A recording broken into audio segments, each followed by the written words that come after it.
আর যখন চলে গেছি তখন কই দিছে কয়বার? দুইবার। আর আমরা ক্লাসে কি মশলা করাবো একবার? হ্যাঁ, আরে কে কি বুঝা থাকে বুঝা একবার না কয়বার? বারবার বারবার কষ্ট করাইতে হবে, বারবার কষ্ট করাইতে হবে।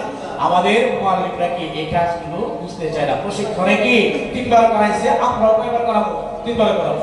এটা করা যাবে না, বারবার করাইতে হবে। আর যেখানে সংখ্যা নির্ধারণ আছে সেখানে কমপক্ষে সেই সংখ্যা কি করতে হবে? কষ্ট করাইতে হবে। বুঝতে পারছেন? কারণ আমাদের তো প্রশিক্ষণে কি লিমিট সময়, আর আমাদের এখানে কি নির্ধারিত সময়, অল্প সময়। তাহলে এখন যদি এই 20 বার 100 বার করে করাতে চাই তাহলে বাকি করা দরকার নেই। সেই জন্য ওই কথাটা বুঝতে পারছেন তো? হুজুর বুঝতে পারছেন না?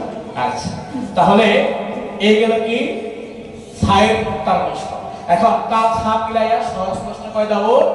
5 দাও। উপরে একটা নুক্তা মুছে দেখা নাম বলে, উপরে একটা নুক্তা বাড়া দেখা নাম বলে, এই হলো 1 দাও। এইভাবে সহজ প্রশ্ন 5 দাও। তা বাড়া দেখা, ছা বাড়া দেখা, এই হলো 1 দাও। এইভাবে করে প্রশ্ন 5 দাও। তারপরে শেষে গিয়া বাকিও সামনে দেখাবে, তাই না?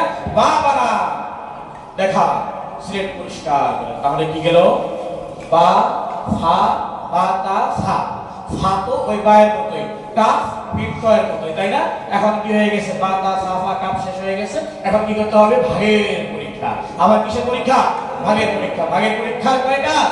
3 কাজ। ইস্তেমায়ী পরীক্ষা, ইনফিরাদি পরীক্ষা, লেখাপড়া কমপক্ষে 1 ঘন্টা। তারপরে আসতেছে কি হা। আলিফ থেকে নিয়ে একবারে কাফ পর্যন্ত দাওয়াত দিতে হবে। দাওয়াত দিয়ে শুরু করতে হবে হা।